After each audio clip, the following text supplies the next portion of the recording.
Seja bem-vindo ao podcast Engenharia.Software, o ponto de encontro dos profissionais de tecnologia.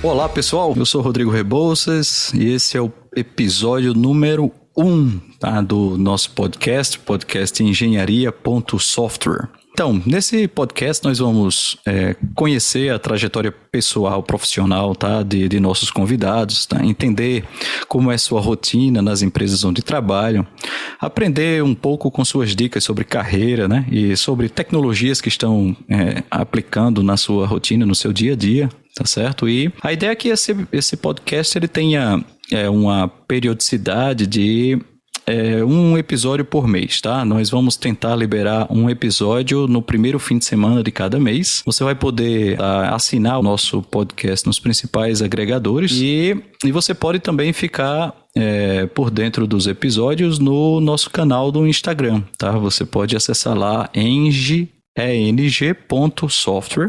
Pode também acessar o nosso site, que é o engenharia.software. Não precisa botar .com.br. Você vai lá no seu navegador, na barra de endereço, digita lá http://engenharia.software, tá bom? E aí lá a gente vai ter todas as informações dos episódios, tá? E você vai poder fazer comentários, tudo bem? Tudo que a gente falar aqui ao longo do episódio, eventuais links ou referências que a gente utilizar, a gente vai deixar anotado lá no post do episódio no nosso site, tá bom? Então não precisa se preocupar em estar anotando nada não, é só acessar lá e espero que esteja tudo belezinha. Tá bom? Então, assim, e outro ponto, nós estamos só começando, tá, pessoal? E queremos muito, muito ouvir você, tá? Saber sua opinião, sugestões que você pode nos dar para que a gente aprenda e melhore a cada episódio, tá legal? Tenta entrar em contato com a gente, tanto através do nosso site, engenharia.software, através do Twitter também, a gente tem lá eng.software. Se você procurar engenharia.software podcast, provavelmente a gente vai estar lá nas respostas, tá? Também estamos no LinkedIn. O endereço lá no LinkedIn é engenharia-software. Então, assim, tá cheio de canto para entrar em contato com a gente, então fiquem realmente muito, mas muito à vontade, tá legal? Eu sou professor do Departamento de Ciências Exatas no Campus 4, em Rio Tinto, Paraíba, Brasil, aqui no Nordeste do Brasil, tá? Rio Tinto é uma cidadezinha charmosa que fica a aproximadamente 60 quilômetros de João Pessoa, que João Pessoa é a capital do nosso estado, tá? E em nosso campus nós temos 2 cursos, o curso de Sistemas de Informação e o curso de Licenciatura em Ciência da Computação. E assim, são 2 cursos que têm formado alunos que nos orgulham muito, tá? E para abrir esse episódio, o episódio número 1, feito tio Patinhas, a moedinha número 1, tá? Tenho o prazer de conversar aqui com Simval Vieira. Tudo bom, Simval? Tudo bem, Rodrigo. Prazer estar aqui, obrigado pelo convite e vamos lá. Muito obrigado também, tá? Por ter aceitado e pelo tempo, tá? E aí, Simval, como é que tá a vida? Você tá falando de onde? Então, eu falo no momento de Berlim, Alemanha, capital do país Alemanha. Então, eu já estou há uns bons anos na estrada aí de engenharia de software. Minha profissão tem um título chique, eu diria, que é Site Reliability Engineer, mas no final das contas não é muito fora da caixinha, não. É basicamente um tipo de profissional da área de engenharia de software que está muito preocupado no dia a dia com confiabilidade, com manter os sistemas rodando dentro dos padrões determinados, preocupado muito com metrificação, com a qualidade e entrega do serviço para o cliente, seja ele um cliente de um site como YouTube ou um site como Spotify, que a pessoa está consumindo aquele serviço ali e você não quer, no meio do seu podcast, estar lá escutando e aí do nada o Spotify cai. Isso não é bom para ninguém, muito menos para o Spotify.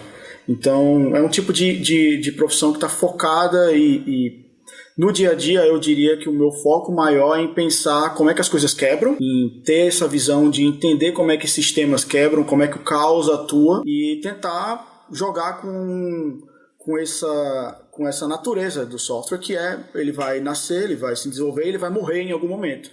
E a gente tem que entender esse ciclo e tentar reduzir ao máximo as chances dele morrer, ou, no caso dele morrer, também estar preparado para colocar tudo de volta online. Então, resumindo um pouquinho do que eu faço, é um foco maior na confiabilidade do que um engenheiro de software comum, eu diria. Simval é ex-aluno nosso aqui do campus, tá, de Rio Tinto, tá? E aí, Simval, tu estudasse aqui, né, licenciatura em computação, não foi isso? E depois, conta um pouco pra gente como é que foi a tua trajetória desde sair daqui né, daqui da Paraíba, aqui de Rio Tinto, no nosso campus, né, onde estava sentado aqui nas cadeiras, né, que é um dos alunos que deixa saudade da gente. Então, como é que foi essa tua trajetória, cara? Certo. Então, como você disse, eu fiz parte do campus de Rio Tinto. Eu ingressei na Universidade Federal da Paraíba em 2010.1. Esse foi o meu período. Quase 12 anos atrás. A gente começou as aulas em agosto de 2010. E eu cursei licenciatura em Ciências da Computação, né, no Campus 4. Dentro do Campus 4, eu me interessei por várias áreas da computação em si, cursando o LCC. E uma dessas áreas foi, sem dúvida nenhuma, engenharia de software, e eu tinha eu gostava muito das aulas de redes, falar sobre sistemas distribuídos.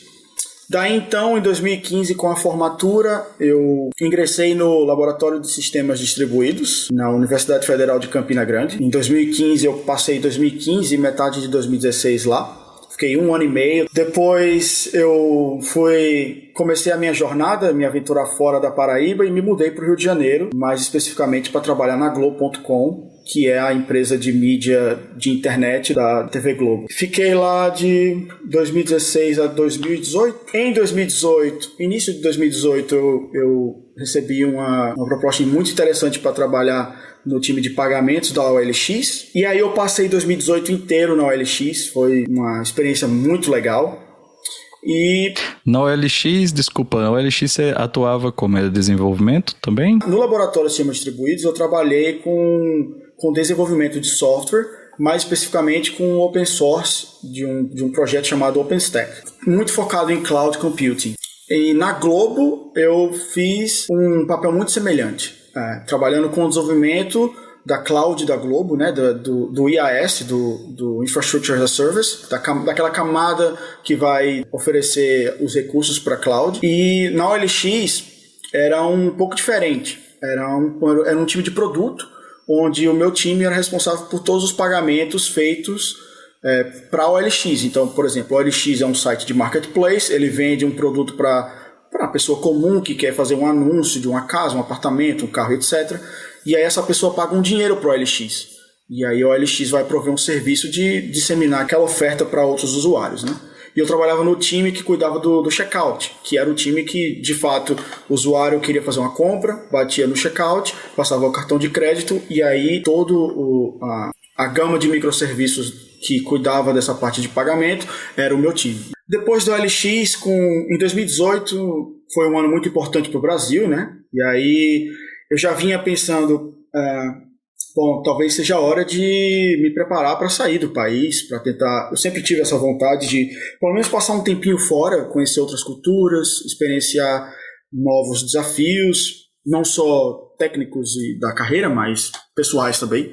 E aí eu comecei a me preparar, mas não tinha nenhuma pretensão de sair da OLX, estava bem, bem feliz lá.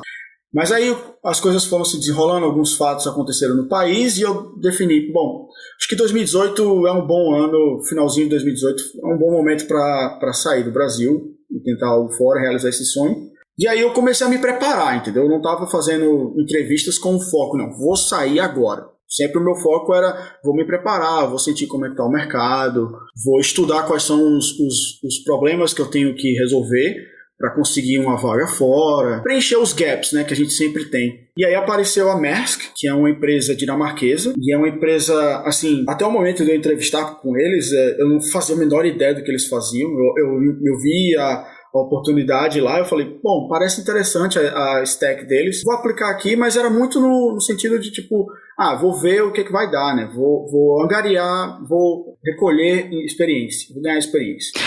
É até bom você ter falado a palavra que eu nunca soube como pronunciar, é Maersk, né? Maersk, não é isso? Que é aquela, a gente, toda vez, para quem está nos ouvindo aqui, né? Se você eventualmente visualizar alguma foto de algum transatlântico, né? Daqueles cargueiros cheio de containers, provavelmente você vai ver, no mínimo, vários containers com o nome, né, dessa empresa, que é uma empresa de logística mundial, não é isso? A Maersk, né? ME, não é isso? Essa empresa é interessante, porque ela é um dos pilares do nosso mundo hoje. E eu só fui entender isso no momento que eu recebi a proposta e comecei a pesquisar muito mais para entender onde é que eu estava me metendo, se eu fosse aceitar a proposta, etc. E aí é aquele tipo de empresa que você não nota, você não sabe que existe. Você, pessoa comum, você não nota, mas a partir do momento que você descobre quem é essa empresa, o que eles fazem, você começa a ver em todo canto, assim. É como você falou, a imagem lá dos cargueiros, e aí você vê os containers azuisinhos com o logo, eles são gigantes, assim. É uma empresa de 100 anos, 100 e poucos anos, passou por 2 guerras mundiais, vários conflitos, muitas coisas. Aí, por que eu fui, né? Porque como uma empresa como a Maersk é uma empresa que tem muita gente. Acho que o departamento de TI era 4.000 pessoas. Enorme. Estamos falando aí de 4, 5 escritórios só para tecnologia ao redor do mundo. Tem escritório na Índia, tem escritório na Inglaterra, tem escritório na Dinamarca, onde eu era baseado, onde eu estava localizado. E aí eles estavam passando por um momento em 2018, eles tinham acabado de ser hackeados em 2017. Eles foram pegos numa guerra cibernética, se eu não me engano, entre a Ucrânia e a Rússia, ou algo assim. Procura assim, NotPetya, acho que é NotPetya o nome do incidente. Eles foram pegos no meio de uma operação, acabaram sendo hackeados e vários serviços foram para o saco. Isso demonstrou uma fraqueza de tecnologia da empresa muito grande. E aí, percebendo isso, eles começaram, a gente é bom, mas a nossa TI tem alguns problemas, tem alguns gaps que nós precisamos preencher. Daí eles montaram uma subsidiária chamada Maersk Digital, mas a meta principal era modernizar, no final das contas, o desenvolvimento de engenharia de software dentro da Maersk. Trazer práticas mais modernas, sair um pouco do que a gente chama do estilo oitentista, de ver software, de que você tem que ter uma cascade, tem um RUP, aí um monte de processo, uma coisa muito engessada, e eles queriam modernizar. Então eles criaram essa startup, eles eram donos dessa subsidiária, e essa startup, a ideia era atacar pequenos problemas dentro do negócio de logística, mas com uma stack totalmente nova. Entendeu? Eles deram um cheque em branco, trouxeram muita gente dos Estados Unidos, gente de todo mundo. E aí eu achei o desafio interessante.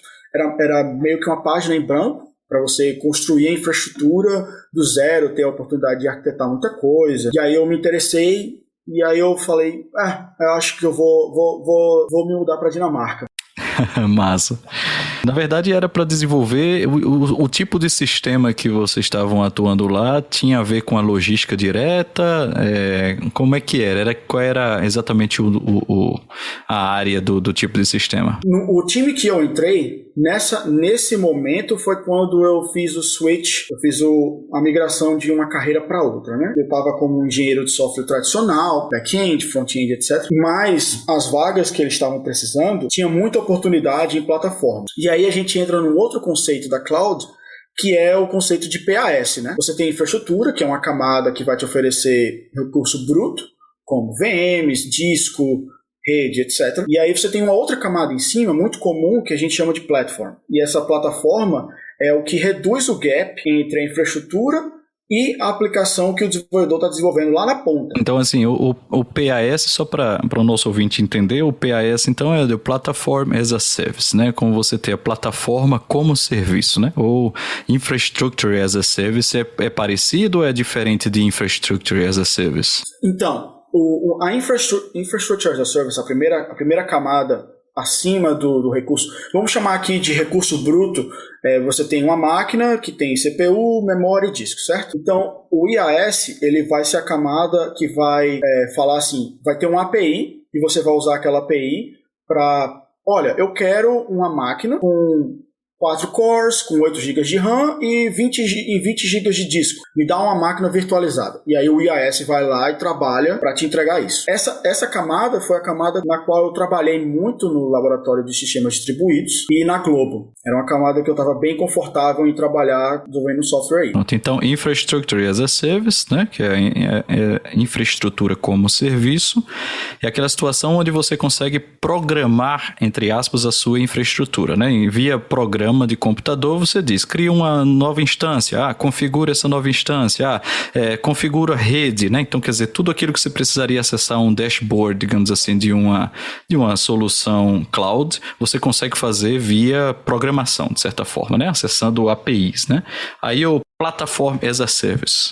O Platform as a Service é uma camada, assim, vou falar aqui com o bom português de quem está na indústria, tá? Quem é professor, doutor da área de cloud, por favor, vá com calma. O PAS, no final das contas, imagina que só com o IAS, o que o desenvolvedor vai ter que fazer? Ele vai ter que desenvolver a aplicação, ele vai ter que testar a aplicação, ele vai ter que escrever ou vai ter que configurar a infraestrutura como serviço para te retornar recursos. E vai ter que pegar a aplicação e implantar, fazer o deploy em cima desses recursos. O problema é que o desenvolvedor, geralmente, ele gosta do código, ele gosta de focar nas aplicações, ele está resolvendo problemas de negócio ali, business problems, né? E lidar com infraestrutura não é um troço muito, como eu diria, suave, não é muito tranquilo. Então, vários desenvolvedores, eles não curtem muito essa parte mais braçal, que é de sentar e escrever um código que vai pegar certas VMs, rodar as VMs, etc., e fazer o deploy da aplicação deles lá. E aí a Amazon, a Microsoft, entendendo isso, eles foram adicionando novos conceitos, né? Novas camadas, inclusive, né? Uhum. E aí surgiram novas camadas de abstração, que nada mais é do que uma abstração. Você está simplificando para o desenvolvedor, para ele ter acesso à infraestrutura, colocando um PAS, que é um middleman ali, né? Entre o humano, que é o desenvolvedor, e o recurso que ele precisa para rodar as aplicações. Então o PAS ele vai fazer um meio de campo entre o Infrastructure as a Service e as APIs e o desenvolvedor, né? Então, por exemplo, na Maersk, a ideia era que o meu time ele trabalhasse nessa layer de PAS, desenvolvendo algo que era totalmente focado nas necessidades dos desenvolvedores da empresa, e por baixo a gente estava usando a cloud da Azure. Então, a gente construiu essa plataforma pensando em o quê? Vamos centralizar as capacidades, né, as capabilities que os desenvolvedores mais têm dificuldade. E aí, quando você está pensando em ambiente de cloud, você tem o quê? Lidar com secrets, com segredos, rodar as aplicações como containers, Docker, monitoria é uma questão complicada. Então, a gente queria reduzir esse gap e ganhar tempo, porque no final das contas, tudo é sobre você ter mais um time to market mais curto, né? Se eu consigo fazer uma funcionalidade em 2 dias, é melhor do que eu fazer essa mesma funcionalidade em 20 dias. Então, quais são você pensando no ciclo de desenvolvimento de software, o PAS ele vai te dar uma velocidade ali. Você vai conseguir fazer o deploy das aplicações mais rápido, etc. Então, a nossa ideia era centralizar essas capacidades para que os desenvolvedores ganhassem tempo. Eles não perdessem tanto tempo lidando com infraestrutura. E não só a questão do tempo, mas também a questão de segurança, a questão de qualidade mesmo, de reliability do que eles estavam desenvolvendo. O PAS, no final das contas, ele dá velocidade, mas ele também é uma centralização de governança, né? Você consegue colocar na plataforma guardrails, que são, traduzindo para o português, seria muito mais uma forma de policiamento, né, em aspectos de segurança. Então, por exemplo, o desenvolvedor desenvolveu a aplicação dele lá, publicou essa aplicação na Docker Image. Na plataforma, eu vou conseguir implementar minha plataforma de tal maneira que eu não vou permitir que na minha plataforma rodem aplicações que iniciam um processo como root, porque isso abre uma brecha de segurança. É uma boa prática você não rodar aplicações dentro da sua imagem, do seu sistema operacional como root user. Tem que ser um usuário específico com os privilégios corretos, etc. Então, só para dar um exemplo de que a plataforma, o PAS, ele vai ser uma forma de condensar essas boas práticas, que já vem de anos, décadas, mas que a gente condensa e abstrai para o desenvolvedor, para ele não ter que ficar pensando nisso. É tipo, on the way, enquanto ele está desenvolvendo, essas coisas que ele deveria normalmente pensar já vão estar entregues pela abstração do PAS. Então o meu time era responsável por montar essa camada entre a cloud da Azure e os desenvolvedores.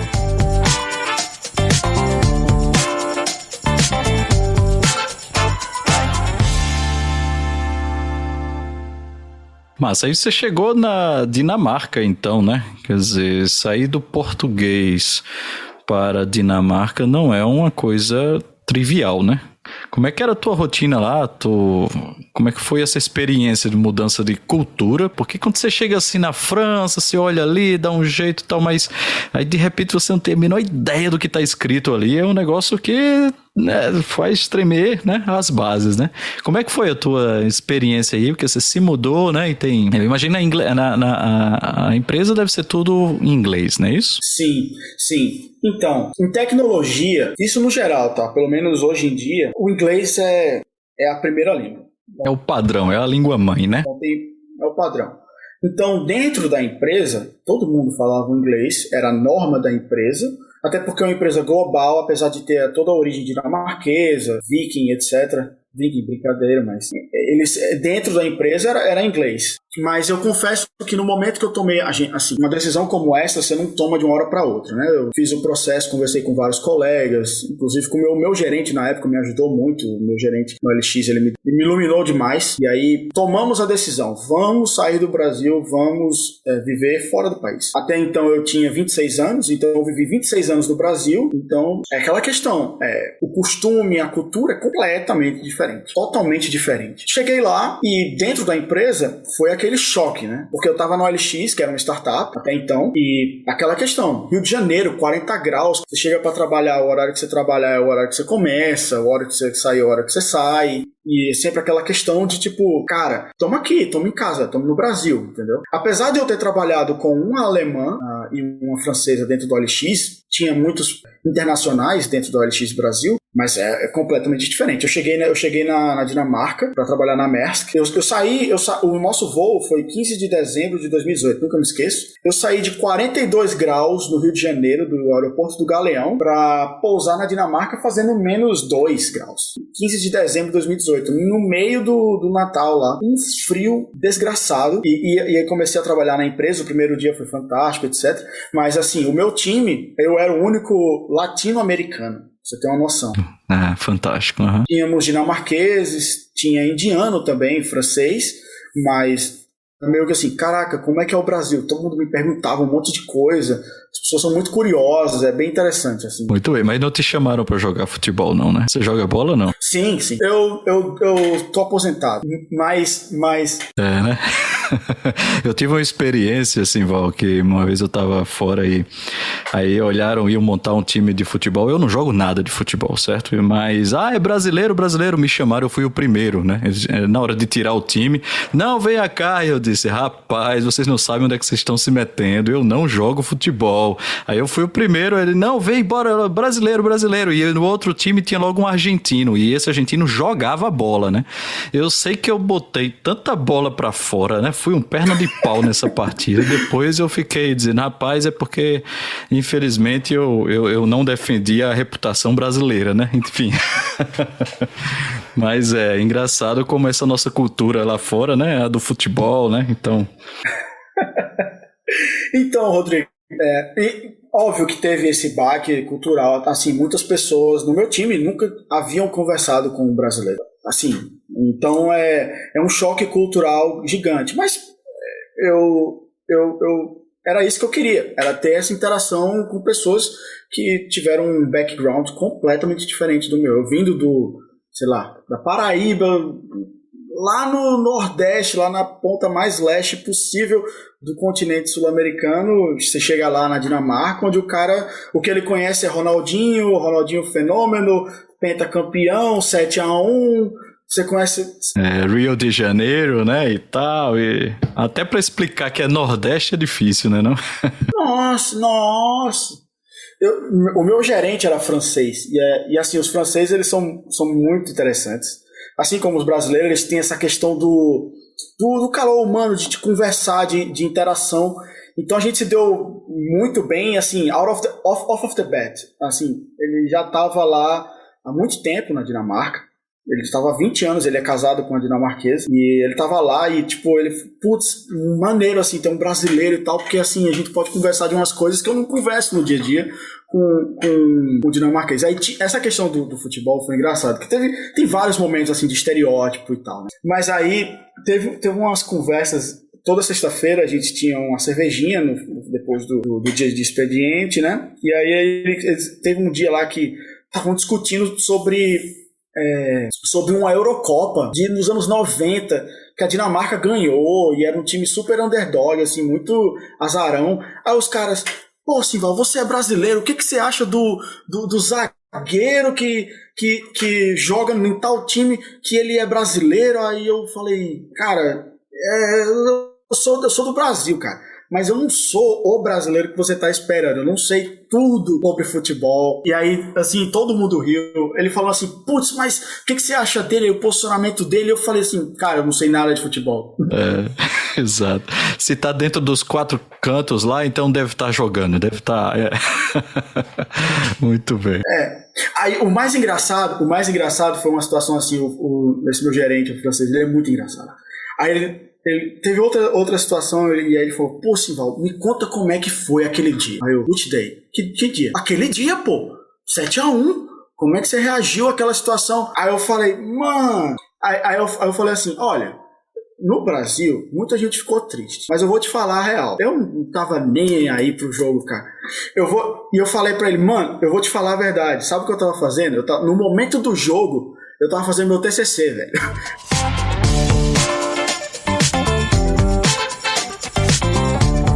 Era 2014, tava começando a fazer a pesquisa, tava escrevendo, pesquisando, revisando artigo, e na hora do jogo eu tava escrevendo meu TCC, cara.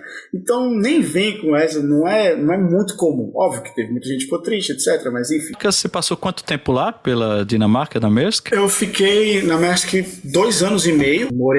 Eu morava em Copenhague, né, a capital, København, como os dinamarqueses dizem, mas foram 2 anos e meio. Foi quase uma vida, assim, porque quando você coloca em perspectiva, né? Isso até falando um pouco da quebra de cultura. No Brasil a gente vive uma vida, assim, pelo menos eu tava vivendo uma vida no Rio de Janeiro muito corrida, muito correria. Eu morava, a distância pro trabalho era de 2 horas. A gente ainda tava na época do trabalho presencial. Você perdia, eu escutei muito podcast para salvar o tempo, para otimizar o tempo. E aí quando eu fui pra Dinamarca foi um choque, assim, porque eu morava literalmente a 10 minutos de bicicleta do trabalho. O HQ, o headquarters lá da Maersk era no centro de Copenhague, e eu morava no centro também ali, muito próximo. E eu ia de bicicleta pro trabalho e voltava para casa com 10 minutos. Então, por exemplo, minha rotina lá foi uma quebra total. Eu tinha tanto tempo que eu não sabia o que fazer com o tempo. Eu lembro que Elisângela, minha esposa, nas primeiras semanas assim, e a gente é acostumado a chegar em casa às 8 da noite, e ela fala, caramba, que bom que você chegou, que você tá em casa às 4:30 da tarde, dá pra gente sair no mercado, fazer um monte de coisa. Eu falei, caramba, é mesmo, né? Tem muito tempo. E isso é uma questão que me pegou bastante assim no começo, que era a falta de velocidade na vida. Assim, não no sentido de as coisas são devagar e tal, mas é que você tem uma qualidade de vida tão superior, pelo menos assim na Dinamarca, que você acaba sobra muito tempo. E aí todas as coisas que eu sempre quis fazer e não tinha oportunidade de fazer no Rio ou até na Paraíba mesmo, porque você acaba depositando muito tempo em certas ações que às vezes são irrisórias para sua vida. Como, por exemplo, ficar preso no trânsito, pegar um metrô. Então isso era, assim, foi um choque enorme. Eu lembro que a gente estava no inverno, o sol estava se pondo por volta das 3:30 da tarde, escuro até 9 horas da manhã do outro dia, e você via assim, solzinho, um pouquinho de sol. E isso foi assim, já tá de noite, mas são 4:30 da tarde, eu tô em casa, o que dá pra eu fazer? Vou ler um livro, vou fazer... Vou viver, né? vou aproveitar. E é aquela questão, muitas pessoas já conhecem esse tipo de conceito, mas assim, não querendo fazer uma comparação direta com o Brasil, porque não dá para comparar, dois países completamente diferentes, histórias completamente diferentes, mas no Brasil eu tinha uma sensação que você trabalhava muito, se dedicava demais, mas você tinha que ser muito organizado em termos de horário para você tirar proveito daquele fruto que você estava colhendo, né? Que no caso era a remuneração salarial. E na Dinamarca assim, você trabalha bem menos em termos de energia gasta. Você coloca bem menos esforço, porque culturalmente na sociedade as pessoas não estão te cobrando da mesma forma que te cobram no Brasil, principalmente de tecnologia, tá? E foi um choque surreal, assim. Eu lembro que eu já sabia, já tive contato com outras pessoas que moraram na Europa, etc. E me contavam histórias e eu falava, cara, uma coisa é você escutar a história de uma pessoa, outra coisa é viver aquilo. Porque quando você chega em casa, 4:30 da tarde, e você já trabalhou o que você tinha que trabalhar, e assim, não é bem visto você ficar no escritório após o horário final, entendeu? As pessoas vão te olhar, o que você tá fazendo? Você tá fazendo hora extra pra quê? As pessoas vão te olhar, tem uma coisa errada, esse cara tem 4:30, 5 horas em casa, com tempo de sobra, o que eu vou fazer? Exatamente o que você falou, eu vou viver, né? Lá as pessoas trabalham para viver, e no Brasil, essa cultura é muito americanizada, na minha visão, isso é pura opinião minha, tá? Você tem que trabalhar, o trabalho é absolutamente tudo na sua vida, e às vezes a família, amigos, até os seus hobbies vêm em terceiro, quarto, quinto, oitavo plano. E lá era o inverso, é muito surreal, assim. Aí depois da Dinamarca, você tá agora na Alemanha, em Berlim, né? Tá trabalhando na como é que é o nome da empresa? N26. É como se fosse uma Nubank, quer dizer, um banco digital, não é isso? O N26, o N26, né? Ele é um banco digital. A gente não tem agência. Então, é uma fintech que foi fundada em 2013 aqui na Alemanha. E eu vim pra cá um ano atrás. Foi 1º de maio de 2021. A gente saiu da Dinamarca e veio pra cá. Legal. Saiu do dinamarquês e chegou no alemão, né? É curioso, assim, porque na Dinamarca todo mundo fala inglês. Criança de 6 anos fala inglês. E é muito suave, assim, para você que tem um inglês fluente, viver lá. As pessoas vão te tratar da mesma forma, elas falam inglês muito polido, etc. Na Alemanha foi uma mudança que eu não esperava. Eu moro em Berlim, que é a capital, então é muito mais internacional do que uma cidade tradicional alemã. Então você consegue se virar bem com o inglês aqui, na minha opinião, tá? Mas de vez em quando falta um pouquinho de alemão, assim. Já passei uns perrengues de burocracia, e você tá ali e é uma senhora de 50 e tantos anos e ela não fala inglês. E você precisa de alguma coisa que ela vai te oferecer ali, te fornecer um serviço, e aí agora? Google Translator. E aí a gente passa um pouquinho de aperto de vez em quando. Mas no começo é mais difícil, porque tem que lidar com burocracia e tal. Hoje em dia é bem tranquilo.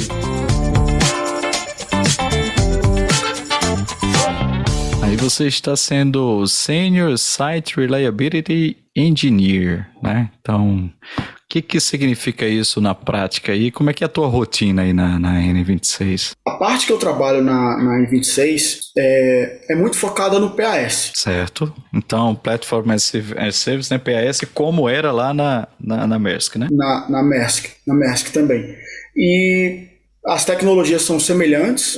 Kubernetes, que é o cluster de containers que vai orquestrar o runtime das aplicações, e tecnologias semelhantes para Service Discovery, Secrets Management, monitoria, etc. Então, a stack era muito semelhante. Só que na N26, o meu papel é muito mais focado nessa parte do desenvolvimento em si. E você senta com o desenvolvedor, você entende a dor que ele está passando como um usuário, você coleta os requisitos, e aí você pensa, a N26 é uma empresa que tem, sei lá, 150, 300, 500 serviços, tá?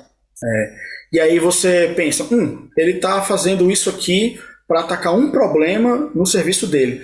Tá, mas é uma aplicação Java, então é muito provável que outras aplicações Java tenham as mesmas...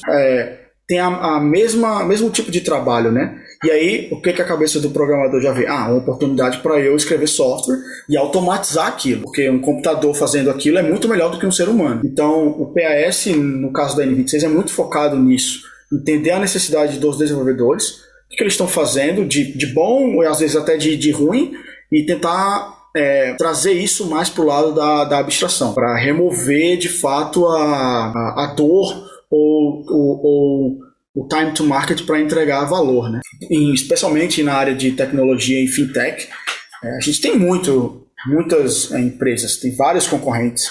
Então, time to market para uma empresa como a N26 é fundamental, assim, porque se você lança uma feature nova no seu banco que o outro banco não tem, isso pode te ajudar muito na questão de trazer usuários, né? Mas na N26 é muito focado nisso. Aí o título SRE, para o ouvinte que já conhece o termo e tal, vai falar, mas SRE não necessariamente desenvolve apenas o PAS, né? É estranho isso, porque o SRE é um termo que o Google inventou. O Google lançou 2 livros, né, informando como é que essa cultura SRE funciona, e no conceito da coisa do Google, é um cara que é muito focado em aplicações e fazer elas, entender como é que as aplicações funcionam, mensurar reliability, né, que é aquela questão do uptime, dos 99,999% de uptime, a e focado nisso. disponibilidade, né, dos sistemas, né? Isso. Perfeito. Só que no caso da N26, o título de SRE, ele é muito semelhante a um Platform Engineer. Mas isso é uma mera... é só uma mudança de perspectiva. Porque como um SRE, eu olho para as aplicações, eu entendo o que elas estão passando, eu vejo que para chegar naquele target de 99,9999 que a gente precisa, a gente não pode tá abrindo certas oportunidades para o acaso, em questão de segurança, em questão de disponibilidade, de performance, e aí eu tento, meu time no caso, a gente tenta trazer o máximo para a plataforma já ter um ambiente que, assim,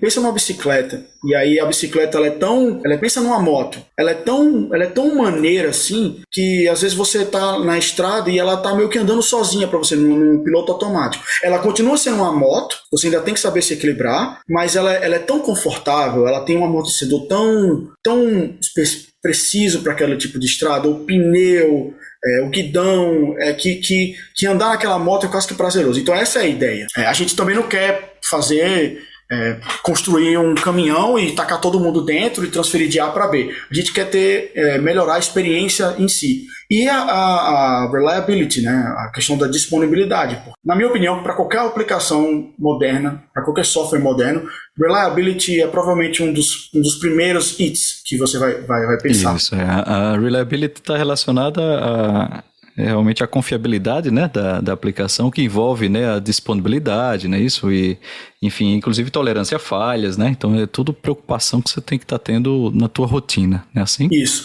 E quantas pessoas envolvidas no time? No meu time, hoje, nós temos 4 engenheiros, eu e mais 3. Temos uma Product Manager, que é a nossa gerente de produto. Ela é a pessoa que tem a visão mais macro, né? A visão mais geral da plataforma. O que a plataforma tem que fazer, o que ela tem que atender. É uma visão de produto mesmo, pensando na plataforma como produto. E nós temos o nosso gerente de engenharia. Só que o meu time, ele é basicamente focado numa vertical dessa plataforma. Porque tem várias, né? Você pensa no runtime, que são os containers lá, como é que as aplicações vão rodar. E aí tem o Kubernetes. Você tem a questão de networking, que é um outro pilar da plataforma. Tem a questão de gerenciamento de segredos, de secrets. Tem a monitoria. Tem a questão de como é que você faz o CI e o CD, Continuous Integration, Continuous Delivery dessas aplicações. Aí tem um outro time que pensa só nesse problema. E aí, no final das contas, a gente forma meio que um grupo de Power Ranger, assim, imaginando que cada time seja um Power Ranger, e aí, no final das contas, a plataforma é um Megazord lá, que se junta e aí tenta lutar contra os bugs e a disponibilidade. Muito bom. Tem alguma situação assim, Simval, que curiosa ou que mereça algum destaque assim? Você já contou algumas histórias muito interessantes aí, mas se tiver mais alguma pra gente contar? Na época de Globo, era muito interessante, assim, porque quando eu me mudei pro Rio, eu comecei na Globo dia 6 de junho de 2016. E aí, 2, 3 meses depois, nós temos as Olimpíadas, né? E aquela coisa, a cobertura da Globo fantástica e etc. Das Olimpíadas. E eu lembro, assim, de tipo, estava começando, eu estava na fase de onboarding, escrevendo minhas primeiras linhas de código e vendo como é que as coisas funcionavam. E o meu time lá, a gente desenvolvia o IAS, né? Que é essa camada que controla o hardware e entrega para um API para o desenvolvedor usar, né? E aí, assim, o infrastructure, né? Isso. E aí a gente tinha um data center, a Globo, na época. Acho que hoje até já devem estar 100% na cloud pública, mas lá a gente tinha uma cloud privada. Nós tínhamos nossos data centers, os data centers da Globo.com, e aí o software rodava em cima desses data centers e controlava os data centers, né? E aí era engraçado, assim, que eu lembro claramente dos primeiros dias de transmissão, tinha todo um planejamento para lidar com as Olimpíadas. E aí, tipo, do nada, eu tava lá fazendo meu trabalho, aí, primeiro dia de Olimpíada, segundo dia de Olimpíada, eu chego no trabalho, tá todo mundo assim, tinha os monitores, né, todos os times sentados lá, aí tava lá, televisão passando ciclismo de pista e todo mundo assistindo, e do lado a televisão de monitoria dos sistemas e tal, e era tipo, aquilo era muito surreal pra mim, assim, é meio que uma realização de um sonho mesmo, assim, tipo, eu passei muitos anos assistindo a TV Globinho, desenhos, etc. na Globo, e aí do nada eu tô, tipo, no backstage da parada, tipo, tô ali, e aí foi ali aquele momento que eu dimensionei na minha mente que eu tava começando a carreira, e aí eu já tava passando por experiências, assim, surreais. Em termos de volume, as Olimpíadas, o Big Brother, nossa, tem vários cenários assim de preparação, de muito teste de carga. A Globo era uma pancada absurda assim nos sistemas. A gente zoava, a gente brincava que toda terça-feira, votação de paredão, era uma Black Friday pra gente, porque era muito voto. Hoje em dia tá bilhões, na época já era bilhões de votos, mas era surreal, assim. E o meu time era um time que também cuidava da centralização de logs. Então, você imagina, todas as aplicações da Globo.com rodando e jogando as linhas de logs no meu sistema lá, que lidava com terabytes de dados todo santo dia. E aí teve um episódio que ficou... Era uma solução de log centralizada, não é isso? Então você tem diversos sistemas, estão rodando lá e os logs eles vão sendo agrupados em um sistema centralizado, né? Para que as pessoas possam depurar os erros que acontecem, né? Assim? Exatamente. E não só depurar os erros, mas uma das coisas que nós queríamos atacar... E monitorar, né? Uhum. Isso, era monitoria. Porque isso. Assim, quando a gente tá usando... Estamos falando de 2016, tá? Mas... É bom a gente contextualizar. Contextualizar, porque hoje em dia a gente fala logs como monitoria, mas na época era tipo assim, era cutting edge, a gente estava fazendo coisas que nem todas as empresas de tecnologia faziam, que era usar logs como analytics para monitoria, e assim, enfim. E aí a gente foi fazer o primeiro Big Brother, assim, de 2017, que eu tava na casa, né? E aí, nas Olimpíadas, eu lembro de eu ter falado, caramba, surreal, assim, porque, tipo, latência, no mínimo, funcionando tudo perfeito, e o pau quebrando CPU, memória no talo das aplicações, muita coisa, assim, você tem o baseline, né, que é o volume transacional de usuários da Globo, que é grande, enorme, mas no meio de uma Olimpíada, isso é multiplicado por 5, 6, a escalabilidade vai pro espaço. E final das Olimpíadas, assim, recorde de request nos load balancers. E aí quando foi o primeiro Big Brother, e aí eu lembro de eu ter comentado com um colega meu, eu falei, caraca, surreal uma Olimpíada. Aí ele falou, tá achando a Olimpíada legal? Espera até chegar o Big Brother, aí você vai ver o que é uma Black Friday toda terça-feira. E era assim, esse sistema de logs era interessante, porque ele era meio que ele acabava sendo o final do rio ali, né? Tudo desaguava nele. Então, quando você tinha votação, etc., os requests batendo lá nas aplicações e as aplicações logando. Então, era muito interessante essa dinâmica, assim. Quando a gente via picos de logs porque a gente tinha nossa monitoria, etc., quando a gente tinha picos de logs e via picos de transações, a gente já sabia que algumas aplicações poderiam ter problemas de escalabilidade. Então, foi muito interessante essa vivência de trabalhar numa empresa com milhões de usuários. Foi fantástico, assim. Ah, Simval, muito massa, cara, muito legal. E aí, assim, pra gente encerrar aqui a nossa conversa, na verdade, se a gente tivesse 4 horas aqui, a gente conseguiria atingir talvez uma fração do conjunto de coisas, né? Foi muito intenso, né, esse tempo até agora. Muito, muito bom. Tá de parabéns, tá?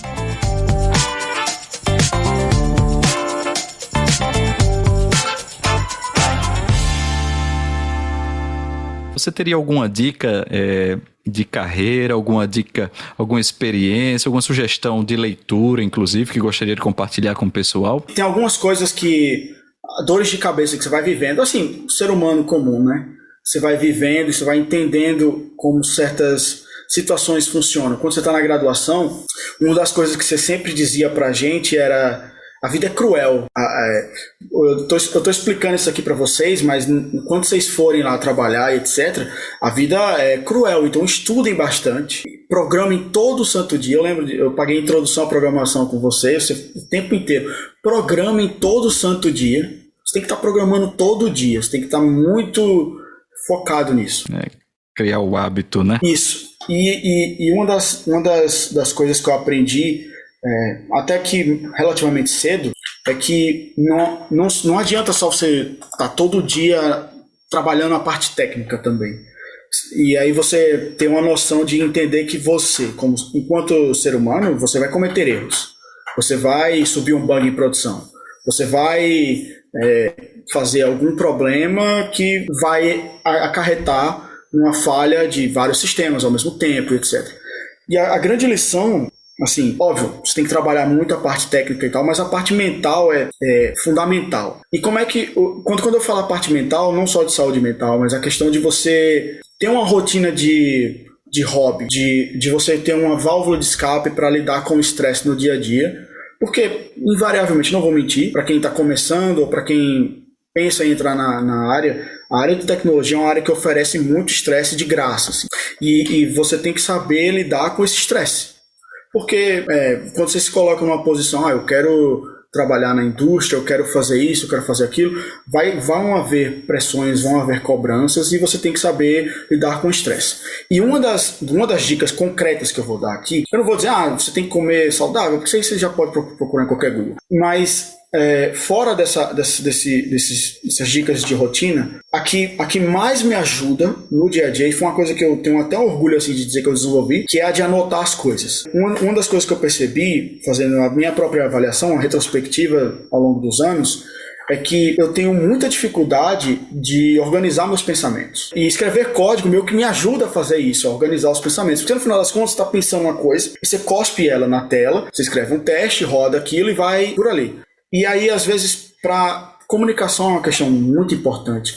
E até para eu explicar um problema para as pessoas, independente se seja em inglês ou em português, eu costumo sempre ter o meu diário ali no meu lado esquerdo, porque o meu mouse fica no direito, eu fico no lado esquerdo, e eu estou sempre anotando ali qualquer coisa que eu penso que seja relevante com relação ao trabalho que eu estou fazendo.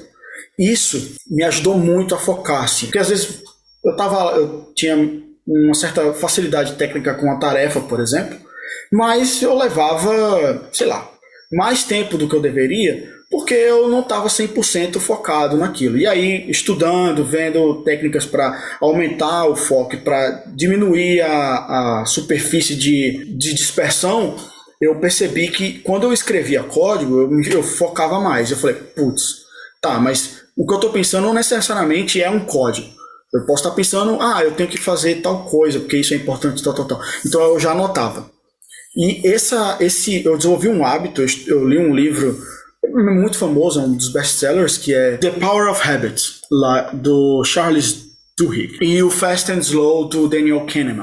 Esses livros eu li assim, reli, fiz anotações para entender como é que a mente humana funciona, como é que, não só a mente, mas o seu subconsciente. E assim, você é uma arma contra si mesmo, né? A sua mente ela vai dispersar. E para algumas pessoas isso é mais intenso, para outras é menos intenso. Então, uma das técnicas que me ajuda muito é anotar. E assim, quando eu falo anotar, não é só anotar, eu tenho que comprar pão. Não é fazer to-do list. Eu estou falando de anotar, por exemplo, eu estou tô numa aplicação, tô desenvolvendo uma aplicação, tô mexendo num código. E aí eu noto, tem uma coisinha ali que dá para melhorar, que tem um refactoring, talvez um teste. Aí eu não vou fazer aquilo naquela hora, eu coloco na minha anotação lá, olha, tal parte do código tem esse problema aqui, tal. E aí aquilo ali fica ali, tá entendendo? Eu não vou pesquisar ou continuar a exploração. Eu vou focar na minha tarefa, e aí quando eu termino o que eu tenho que fazer, que é a minha meta principal para aquele momento, eu volto, faço o caminho de volta e vejo, o que tem aqui para fazer? Quais são os to-dos que dá para fazer? Entendi, então captei sua mensagem, quer dizer, a questão das anotações aí, elas estão ligadas àquelas, digamos, você está fazendo algo, aí de repente você tem algum pensamento, até alguma forma diferente de fazer aquilo que você está fazendo, precisa se aprofundar em alguma coisa, resolver um problema que você identifica, mas no lugar de você parar o que está fazendo e entrar por essa thread nova, né, por esse novo caminho, Isso. E você, não, peraí, deixa eu anotar aqui, eu vou continuar o que eu estou fazendo, e aí depois eu vou revisar essas coisas e aí lidar, Isso. né? E aí tratar, né? Isso. Entendido. Tá certo. Realmente faz todo o sentido. Uhum. E um outro aspecto que isso me ajuda é que no momento que você vai escrever, automaticamente você vai clarear aquela ideia. Porque quando ela tá na sua mente, você tem que pensar na sua mente como uma banda de música, tá entendendo? Imagina que o seu cérebro é uma banda. E aí tem a guitarra, tem o bumbo, tem o baixo ali, tá tudo uma grande música, vários pensamentos ao mesmo tempo, várias threads rolando, vários processos rolando ao mesmo tempo. E aí, aquele chimbal que você escutou ali, que fez aquele som legal, você esse pensamento é interessante. Aí, do nada, se você tem uma mente muito dispersa, você foca só no chimbal e esquece de escutar a música como um todo, tá entendendo? E aí você fica perdido naquele chimbal. E aí você escuta um acorde da guitarra e você vai pra guitarra. Aí você escuta um acorde do baixo e vai pro baixo. Você fica fazendo esse ping-pong dentro da sua mente. Quando você fala, eu gostei do chimbal, isso não é o chimbal, isso é um pensamento, tá entendendo? Então você coloca aquilo no papel, aí você fala, gostei do chimbal. Isso é essa informação que você quer extrair do pensamento. Isso me ajuda muito. Até para fazer qualquer coisa, para fazer uma apresentação, óbvio que você vai fazer anotações, mas para estudar também é fundamental. Escrever, ler um parágrafo, ler uma página e faz uma síntese ali de 2, 3 frases do que você entendeu. Isso me ajudava muito na graduação e me ajuda até hoje. Assim. Muito bom. Tem alguma dica de leitura? Algo que você gostaria de sugerir para as pessoas? Tipo, rapaz, seria bom que as pessoas lessem isso. Eu sugiro que as pessoas leiam. Se você está escutando e está interessado em entender como é que a mente humana funciona, lê esse Fast and Slow do Daniel Kahneman, o The Power of Habits, o Poder do Hábito, Mindset, da Carol Dweck. Muito bom. Esse livro, assim, é muito, muito bom. A gente podia ficar fazendo um podcast só dos livros, mas é muito, muito, muito pano pra manga, como diz a professora Ayla. Da parte técnica, eu vou passar um aqui, muito famoso também, que é o The Pragmatic Programmer, do Andrew Hunt e do David Thomas. Esse é muito bom mesmo. Pois massa, muito bom, sim. Eu vou já inaugurar aqui os podcasts com duração de 4 horas para a gente poder conversar realmente amplamente, viu, Simval? Mas temos, o bom é que nós temos pano pra manga aqui para eventualmente termos até novos bate-papos aqui contigo, tá, cara? Beleza? Foi muito bom, tá? Muito bom bater esse papo com você, tá certo? Prazer enorme conversar contigo, tá? E assim, abrimos nosso podcast com o pé direito, viu, cara? Entendeu? Então, muito obrigado, tá? Pela tua participação aqui. E fica à vontade aí para dar alguma palavra final aí pra galera. Imagina, Rodrigo, assim, fantástico ter você. Tô realmente muito feliz de ter participado do podcast. Eu acho que é uma iniciativa fantástica. E queria dizer assim, muito obrigado, não só pelo convite, óbvio, mas por toda a ajuda que você me deu na minha trajetória. Se aonde eu estou hoje é óbvio que é um resultado direto da influência dos professores, dos ótimos professores que nós tivemos no Campus 4. E é fantástico, assim. Eu converso com pessoas de todo mundo. Às vezes eu vejo pessoas, meu professor de programação, minha professora não foi tão legal assim. Eu falo, cara, eu não tenho nada para falar dos meus professores. Todos eles me ajudaram muito durante a graduação. Que é isso. Uhum. E realmente facilitaram. A vida é cruel, mas ela foi menos cruel comigo porque eu tive ótimos... estou no ombro de gigantes, né, que vieram antes de mim e construíram esse caminho. Então, muito obrigado aqui. Que é isso. Muito obrigado pelas palavras também. E espero voltar para a gente falar de mais coisa mais coisa legal. Tem muita coisa pra gente conversar. Sem dúvida. Muito obrigado pelas palavras. Eu costumo dizer assim que o professor tem duas grandes alegrias, certo? É um momento onde os nossos alunos entendem o que a gente está ensinando, né? Que tem aquele estalo do né? Aquele momento mágico que você diz, caramba, o cérebro se expandiu, né? A mente cresceu, né? Então isso é um momento que dá muita alegria. E outro momento que dá muita alegria é quando a gente percebe que os nossos alunos, né, estão se dando bem, estão crescendo, estão, né, vivendo bem, e isso pra gente não tem preço, certo? Assim, realmente é muito legal. Então, muito obrigado aí novamente, tá? E sim, o seu nome já tá aqui na lista pra gente conversar de mais novos causos aqui, tá certo? Conosco, tá bom? Então é isso aí, pessoal. Muito obrigado aí pela sua audiência, tá certo? Como eu disse no início, acesse os nossos canais, tá? Divulgue esses episódios aí com as pessoas para que mais gente tenha acesso a esse conteúdo, tá? E esse aqui é um episódio... A gente teve a ajuda, né, da edição de áudio de Matheus Albuquerque, do curso de Comunicação e Mídias Digitais, do CCHLA, lá da UFPB. E a arte design também, que vocês vejam, tudo bonitinho aqui do podcast, tem o dedo de Ravena Cardins, designer, tá? E esse podcast faz parte de um projeto de extensão de engenharia de software na veia, tá? Que é coordenado por mim, a colaboração do professor Paulo Henrique Serrano, da Universidade Federal da Paraíba também. Então é isso aí, nos vemos no próximo episódio. Até lá!